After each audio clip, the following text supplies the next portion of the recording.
Bueno, ya conversamos de inmigración y ahora vamos a conversar de un tema que agobia a buena parte de los chilenos, pero vamos a tratar de racionalizar ese agobio y ver si realmente es para agobiarse o no.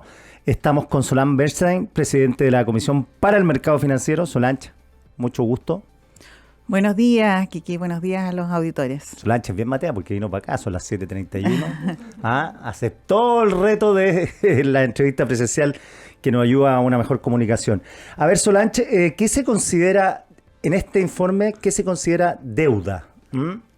Bueno, este informe es a partir de datos administrativos. Nosotros como CMF regulamos al sector financiero, supervisamos a entidades financieras, entre las cuales están los bancos, cooperativas de ahorro y crédito, las mutuarias que entregan créditos hipotecarios. Por lo tanto, ese es el ámbito en el cual se mueve este informe, ¿no? De respecto de datos administrativos de deuda que podemos nosotros recabar a partir de la información de nuestros fiscalizados. Por lo tanto, hay información de deuda que no está contenida en este reporte porque son entidades que no están bajo la fiscalización de la CMF.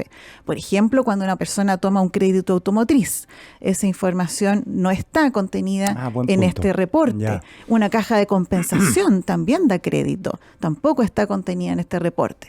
Por lo tanto, tenemos una mirada bastante amplia que recoge información de muchas de las entidades, pero no es totalmente completa. Pero es gran parte, ¿no? Es gran parte. Estamos hablando 80-85% de la deuda. Son más margen. Es, claro, es menor, pero es bien importante porque para algunas personas puede ser parte relevante de su deuda. Por lo tanto, cuando tratamos de mirar con granularidad, por tramo de ingreso, por grupo etario, la información eventualmente puede ser distinta al considerar el total de las fuentes de deuda que lo que nosotros tenemos. Además, hay que considerar también que hay crédito informal. Que eso no está, corre en otro nivel. Y tampoco lo vamos a tener, ¿no? Claro. Entonces tenemos una parte de la deuda, no tenemos todo, y hay una parte de esa deuda que eventualmente podríamos tener si avanza el proyecto de ley de registro consolidado de deuda que está en el Congreso, que creo que ayuda mucho a las personas. ¿Y qué propone ese proyecto? El que haya un registro consolidado de deuda implicaría que la Comisión para el Mercado Financiero tendría información de todas las fuentes formales de endeudamiento. Por ejemplo, se sumaría entonces el crédito automotriz o las cajas de compensación que hablábamos recién y por lo tanto esa información estaría disponible de manera consolidada para las personas y para las entidades financieras con las cuales se solicita un crédito. O sea, prácticamente tendrían el 100%. Tendríamos una buena parte del mercado formal, digamos. Del mercado formal, efectivamente, y entonces la persona podría demostrar que tiene un buen comportamiento de pago frente a una entidad financiera a la cual le está solicitando un crédito y de esa manera conseguir mejores condiciones de financiamiento. Por lo tanto, mejora el acceso de las personas a crédito. Por ejemplo, alguien que ha tenido solo un crédito automotriz en su vida y lo pagó, y puede entonces entrar después a un banco y demostrar que ha tenido crédito antes y que ha tenido un buen comportamiento de pago. Y por lo tanto eso le ayuda después a acceder a otros servicios financieros. Oye, el informe de endeudamiento indica que la deuda bancaria en Chile a junio del 2022 tiene una mediana de 2,1 millones de pesos y que los deudores destinan el 16,97%, casi el 17% de sus ingresos mensuales para pagar parte de la deuda. Estas cifras uno siempre se pregunta, ¿son sanas o no son sanas, por llamarlo de alguna manera? Sí, bueno, cuando comparamos con otros países, a nivel agregado, nuestro nivel de endeudamiento es parecido a otros países que tienen igual nivel de producto per cápita, igual nivel de ingreso. ¿Como quién, por ejemplo? Tenemos países ahí distintos, ¿no? De la región o países de fuera, pero donde tenemos un nivel de deuda similar. Pero cuando miramos nosotros la trayectoria de la deuda, cuando miramos cómo esto ha evolucionado en el tiempo, lo que observamos es que los niveles de deuda que tenemos hoy día son algo superiores a los que teníamos previo a la pandemia. Han ido bajando respecto a lo que teníamos previo a la pandemia, pero son algo superiores que lo que teníamos el año pasado. Por lo tanto, cuando miramos la medición del año pasado, estamos algo más endeudados. pero cuando lo comparamos previo a la pandemia, tenemos un menor nivel de deuda. Y yo creo que ese es el dato más relevante que podemos observar en este informe, nuestra propia trayectoria de endeudamiento. Porque en ese sentido nosotros estábamos observando un nivel de deuda que iba creciendo año a año previo a la pandemia, y eso lo veíamos tanto en los datos administrativos como en los datos de encuesta, porque hay una encuesta que es la encuesta financiera de hogares que hace el Banco Central, que tiene otras fuentes de información, porque simplemente el preguntarle a las personas, ¿no? El recoger esa información directamente de las personas, por lo tanto incluye estas otras fuentes de deuda que conversábamos, la deuda informal o crédito automotriz, por lo tanto tiene otra mirada que complementa la mirada del dato administrativo y muestra la misma trayectoria, es decir, un nivel de endeudamiento que hoy día es inferior a lo que teníamos previo a la pandemia, pero que está creciendo nuevamente. Y lo que observábamos antes, entonces, que teníamos una trayectoria que crecía y decíamos, pucha, esto puede ser preocupante, puede llegar a ser preocupante, sobre todo para algunos hogares que tuvieran un mayor nivel de endeudamiento.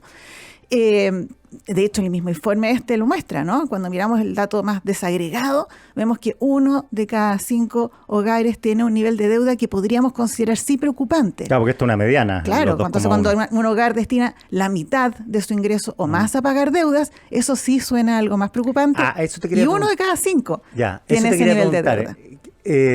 Porcentaje, porque acá decimos, son todos promedios, el 17% de sus ingresos mensuales para pagar parte de la deuda, pero, de acuerdo con el informe, el segmento entre 45 y 40 años tiene un nivel de deuda de 6 millones. Pero eso también es relativo, porque estamos hablando de cuánto de sus ingresos se dedican a pagar deuda. ¿Cuál es algo más o menos racional? Si lo hay, cada persona es libre de endeudarse lo que quiera, pero según el mercado financiero, ¿qué es sano de la deuda? ¿Qué porcentaje? Sí, cuando nosotros observamos niveles de deuda que superan el 40, 50% del ingreso mensual que se destina a pagar deuda, eso ya es algo que suena preocupante.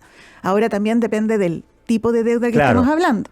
Porque cuando son créditos hipotecarios, por ejemplo, que es parte de la fuente de endeudamiento de las personas, en general eso es una carga financiera que es de largo plazo y con menores tasas de interés. Y casi es ahorro. Y claro, porque va invirtiendo, ¿no? Claro. O a veces hay deuda que se destina, por ejemplo, a un emprendimiento. Hay personas que solicitan deuda para un emprendimiento. De hecho, cuando vemos las razones por las cuales las personas se endeudan, que no lo podemos ver en los datos administrativos, pero sí se puede ver en la encuesta financiera de hogares, esas razones tienen que ver con financiamiento de educación, por ejemplo, en algunos casos, con emprendimiento, que eso creció después de la pandemia, el financiamiento de un emprendimiento a través de un crédito automotriz, también creció, la que la gente se endeuda para comprar un auto, claro, eso también creció. Realmente algún sector de la población ve esto como algo frívolo, pero ahí la compra del auto está la posibilidad de trabajar en Uber, en Cabify y en distribuidores de delivery. O sea, también ahí hay una inversión de capital de trabajo. No, por lo tanto, no siempre cuando estamos hablando de deuda no estamos hablando de algo malo per se, ¿no? Sí, estamos hablando de la necesidad de las personas de financiarse. Pero claro, hay niveles de deuda que ya empiezan a ser preocupantes porque cuando la persona compromete más de la mitad de su ingreso al pago de una deuda, ¿qué pasa cuando viene una eventualidad donde eventualmente va a requerir financiamiento adicional a través de un crédito? Le va a ser más difícil conseguirlo, o cualquier contingencia que implica un aumento en su gasto mensual y cómo hace frente entonces a los compromisos que ya tiene. Entonces ahí empiezan a haber niveles que eventualmente podrían ser preocupantes cuando se estima más del 40, 50% del ingreso a pagar deuda. Ahora, al respecto de lo que dices tú, ¿es común que la gente se endeude en distintas instituciones? Es común, efectivamente es común cuando tenemos distintas personas, las personas se endeudan en distintas instituciones. Y ahí hay un tema que es relevante respecto de nuevo del registro consolidado de deuda, porque también el comportamiento de pago es distinto cuando las personas van accediendo a deuda en distintas instituciones.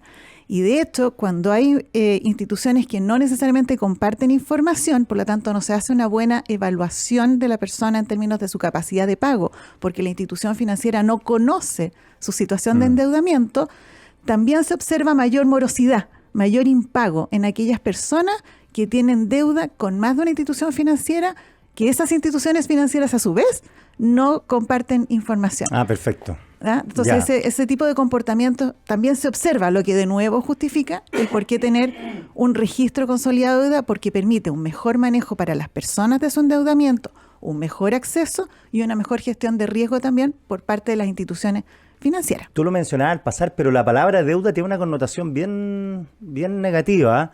Se ha asociado en el último tiempo a como un acceso al crédito sin control, un consumismo exacerbado por ciertos sectores. Hay otros que consideran todo esto muy prodigioso, pero creo que la verdad está en el justo medio. Entonces, ¿cómo ves tú el tema de hay un comportamiento racional en el endeudamiento de las personas? Porque tú decías que hay crédito hipotecario, que nadie podría decir que eso es pecaminoso, hay inversión en autos para trabajar, pero siempre se piensa en la imagen del endeudamiento para viajar, que también las personas tienen todo el derecho a viajar, pero se ve como algo, como un bien suntuario en el fondo. ¿Cómo lo ves tú este tema, ese acercamiento a la deuda que tienen los chilenos?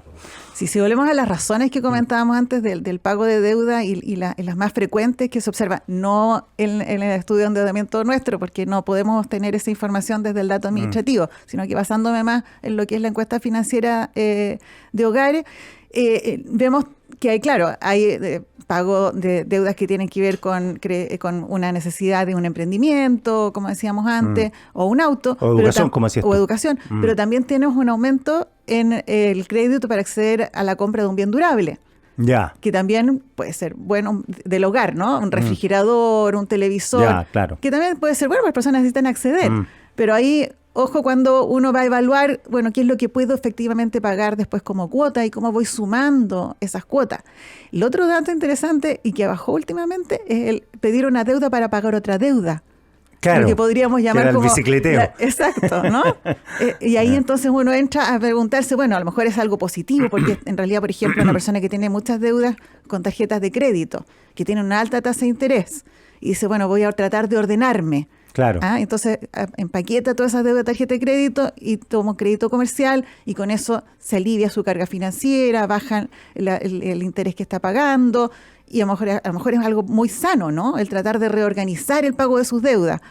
Pero a lo mejor también simplemente está en una bicicleta, ¿no? Constante y bueno, otro motor de deuda. Entonces, bueno, esos son el tipo de cosas que las personas en el fondo tienen que ir conociendo mejor, entendiendo mejor las condiciones que les ofrecen las entidades financieras, y hay un llamado también a las entidades financieras a ser muy claros, ¿no?, en la información que le entregan a sus clientes para que las decisiones puedan ser decisiones informadas. Estamos hablando con Solange Bernstein, presidenta de la Comisión para el Mercado Financiero. Solange, los niveles de morosidad ¿están medidos acá? ¿Han aumentado o se mantienen estables? Sí, la morosidad también es algo que nosotros observamos y medimos y que tiene niveles bastante bajos. Nosotros tenemos niveles de morosidad bastante bajos. Lo que medimos en el informe son retrasos que pueden ir de un día, más de 60 días, 90 días, que ya puede ser más preocupante. Y los niveles han ido creciendo en lo más reciente, porque justamente con los aumentos de la tasa de interés, la inflación, hay hogares que han estado más complicados para poder cumplir con sus compromisos y por lo tanto tenemos algún aumento, pero todavía tenemos niveles de morosidad que están por debajo de los que teníamos previo a la pandemia.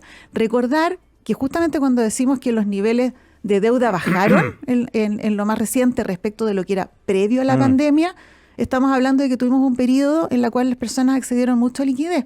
Claro. Y de hecho en ese periodo justamente subió este indicador de que cuántas personas destinaban el crédito destinaron la liquidez a pagar deuda. A pagar deuda, claro. Que fue con los retiros de los fondos, claro, básicamente. Efectivamente. O las ayudas financieras del Estado. Claro, entonces hubo un menor nivel de endeudamiento hoy día porque las personas destinaron parte de esa liquidez a pagar esas deudas y eso también se reflejó en bajas en la mora y hoy día esas bajas se mantienen, pero ya se ve una tendencia a un aumento. Ahora, dentro del concierto de Latinoamérica, que haya gente en el mercado formal del crédito, no sé si es tan común, digo porque esto permite tener registro, permite tener data, saber, por ejemplo, el nivel de endeudamiento de los ciudadanos, dar alertas cuando el nivel es mayor o no.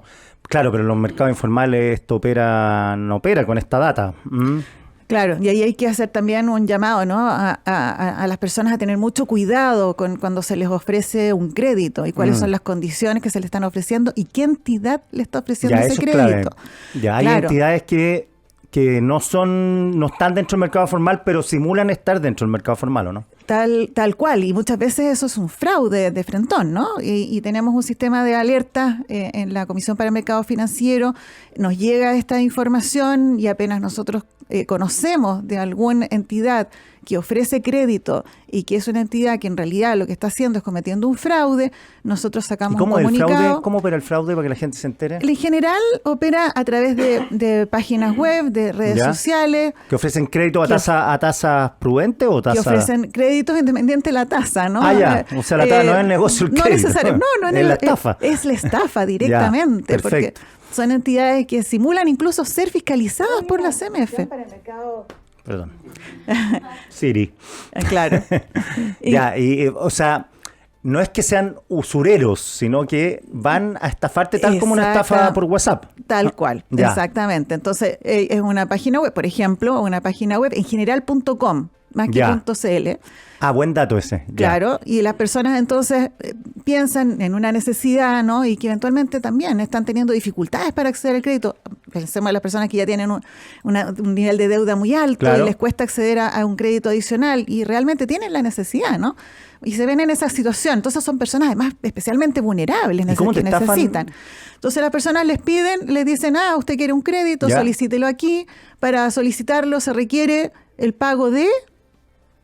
Y le están pidiendo el pagar... Plata a priori, claro. Para entrar en el sistema. Claro, o para pagar gastos, o para gastos notariales, distintas excusas, digamos, ¿no? Para hacer que las personas paguen y después paguen de nuevo. Pero además cuando la persona ya pagó una vez, entonces dice, bueno, ahora tengo que hacer este segundo pago, porque si no pierdo el primero. Claro. Entonces pago el segundo gasto que me dicen que tengo que pagar. Y así eventualmente... Y después se fuman. Y después simplemente el crédito no existe. Claro. Y estas empresas muchas veces dicen ser fiscalizadas. Yo no sabía que existía ese método, y es muy, muy difundido. Lamentablemente sí, y ha ido creciendo, porque el número de alertas que tenemos va aumentando cada día. Esta semana ya sacamos nuevas alertas. En general también el nombre de estas empresas, que en realidad no son empresas que otorgan crédito, sino que son empresas fraudulentas, se parece o simula ser el crédito de una institución formal fiscalizada. Corporate banking. Claro, entonces son nombres que capturan, que dan cierto nivel de confianza, se pone ahí que es fiscalizado por la CMF, entonces la persona tiende a confiar. Y eso es mentira. Y claro, entonces ojo con eso, nosotros estamos haciendo las denuncias al Ministerio Público cada vez que conocemos de un caso de este tipo, y está la información en nuestro sitio web, entonces cuando la persona tenga una duda, que consulte en el sitio web de la CMF y vea si la entidad está reportada como una entidad que está cometiendo un fraude. Oye, Solange, esto tiene directa relación con la educación financiera, ¿no? ¿Tú crees que en Chile la educación financiera está expandida? No sé si se enseña en los colegios, porque la educación financiera no es una educación para endeudarse, sino que para tomar medidas racionales, saber, por ejemplo, qué significa un interés, cuándo es más alto, cuándo es más bajo, qué significa... por ejemplo, pagar a 48 cuotas a 24. ¿Tú crees que eso nos falta o hay una cierta cultura en el último tiempo que entre la gente de saber cómo se está endeudando? Yo creo que nos falta, sin duda, y nuestro nivel de educación financiera es relativamente bajo, y este es un problema no solamente en Chile, ¿no? Sino que a nivel global es una de las grandes preocupaciones que tenemos los reguladores financieros, porque justamente uno de nuestros mandatos es que haya una buena conducta en el mercado, y para eso necesitamos tener medidas que protejan a los clientes financieros, y esas medidas pueden ser más efectivas si tenemos a personas mejor informadas. Que conozcan mejor los productos que se le están ofreciendo, ¿no? Porque hay una asimetría muy grande entre quien ofrece el producto y quien lo recibe, que no necesariamente tiene los conocimientos necesarios para tomar una buena decisión. Entonces ahí nosotros como reguladores estamos muy preocupados de que la información sea clara, de que haya un trato justo, y eso está dentro de nuestro mandato como regulador y supervisor. Pero sin duda...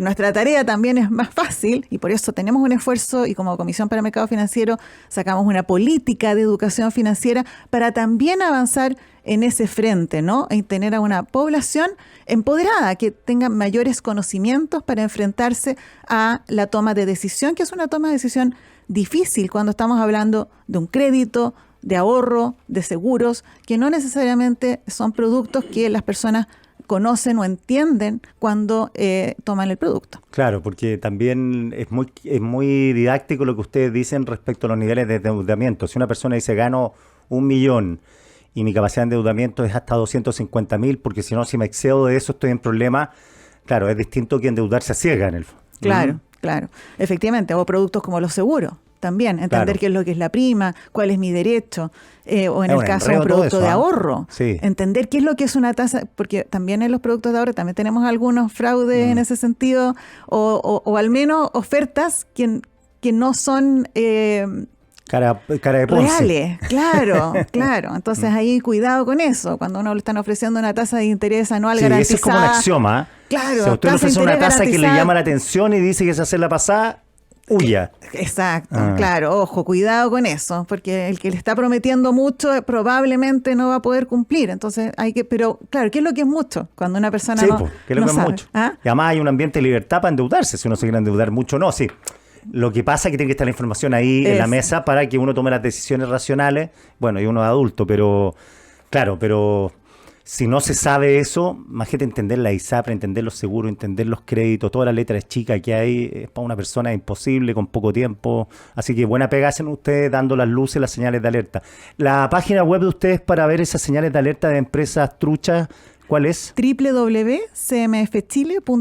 Ya, para que ingresen ahí y usted da las señales de alerta cuando una empresa es una estafa. Exactamente, y ahí están todas las empresas que nosotros hemos detectado hasta ahora, ya sea que es una estafa o simplemente instituciones que no son reguladas. Claro. Porque a veces también las personas o una empresa dice que es regulada y en realidad no es regulada, entonces no necesariamente es una estafa propiamente tal en términos de que le estén robando, o no tenemos antecedentes de que sea así, robando a nadie, pero sí es una empresa que está haciendo uso de la marca CMF como regulado y no serlo. O hay otras que simplemente no son reguladas y que las personas se podrían eventualmente confundir y pensar que son reguladas. Entonces también, en general, nosotros tratamos de ser bien claros en cuando una empresa es regulada y cuando no es regulada, o cuando directamente está cometiendo un fraude en términos de tomar plata de las personas sin prestar después el servicio que prometió. Excelente. Oye, Solange Bernstein, te doy muchas gracias por estar acá y por alumbrarnos, iluminarnos sobre este tema que tanto agobia a la gente, pero si se toma racionalmente, la deuda no es un pecado per se. No, claro, y ayuda a las personas, efectivamente. Claro, exactamente. Nosotros vamos a la música acá.